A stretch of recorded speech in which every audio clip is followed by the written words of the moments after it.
Magic as the way and technology for liberation of consciousness includes two large interdependent and complementary arts, Goetia and Theurgy. In the most general terms, Goetia can be called all magical approaches to purifying the psychocosmos, while Theurgy encompasses all ways of activating its higher principles. The magical worldview is the heir to millennia of ways of working with matter and consciousness through imagery. Indeed, before the advent of modern civilization, just half a millennium ago, and modern psychology, a century ago, people for hundreds of thousands of years ensured the interconnection of layers of consciousness using figurative codes, employing nonverbal and indirect ways of activating or neutralizing various matrices, models, and mech. The rituals of magic are such ways of working with mech that simultaneously affect their psychocosmic and macrocosmic manifestations, and therefore, unlike psychology and science, possess a greater integrity and holistic approach, while also requiring deeper and more comprehensive preparation. When a mage calls a demon into a circle or crystal, he or she faces the destructive idea, eidos, also called mech. Outside of the concept, perceives its energies and manifestations, and also the reactions of other layers of consciousness and levels of the world to them, and therefore can gain access to levers of resistance. Accordingly, goetic theory and practice are an effective method of cleansing the world and consciousness. When a mage invokes a deity, visualizes it, or takes its form, he or she immerses oneself in a creative matrix, perceives its characteristics and manifestations, and thus discovers triggers for filling his or her consciousness and the world around with constructive energies. Accordingly, theurgic theory and practice are an effective way to realize one's own and cosmic creative potentials.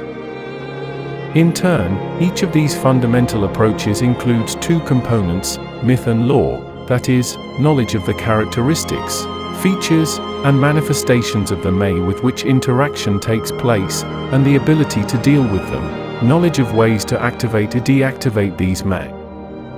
Accordingly, the power and authority accumulated by the magician in these two works also complement each other.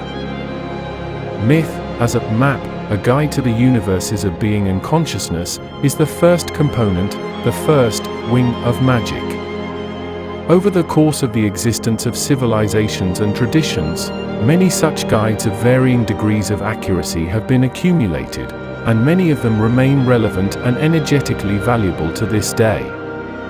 The indisputable leaders in this sense are the ancient Egyptian and Buddhist myths, the first of which survived the fall of the civilization that gave birth to it and global shifts in value orientations, but, due to its exceptional elaboration over more than 3,000 years, developed tremendous internal inertia and vitality. The second is supported by thousands of diligent practitioners and huge streams of enlightened energy, which also constitute the basis and protection of its vitality.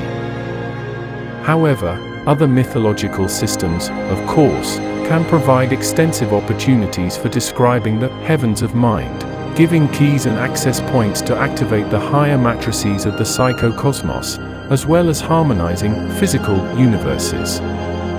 Understanding the internal laws, logic of each mythological system, each pantheon or pandemonium is the key to a correct route planning through the universes of the matrix. That is why it is so important for a mage to be familiar with the pantheons and mythologies of different traditions. The more freely he feels himself in these descriptions, the clearer he can find the distinguishing features of Tma that form them. The more opportunities are opening up for him in the search and cultivation of constructive matrices of being and consciousness. The same story applies to the underworlds of both the psycho and macrocosms. The better a mage understands the distinctive features of destructive matrices, he can distinguish them and find hooks by which they infiltrate consciousness and worlds, and the more tricks he can employ to resist them. The law, that is, the actual magical practice, is a set of skills based on myth, as well as the mage's power and authority. It is clear that knowledge of myth alone is not a way, just as the techniques themselves are not. The path is an effective practice based on a correct understanding. Thus, a mage's practice is the purification and realization of his consciousness and the world around him, based on knowledge of the ethnography and geography of these spaces, in which applied theurgy, as well as goetic approaches, are basic skills.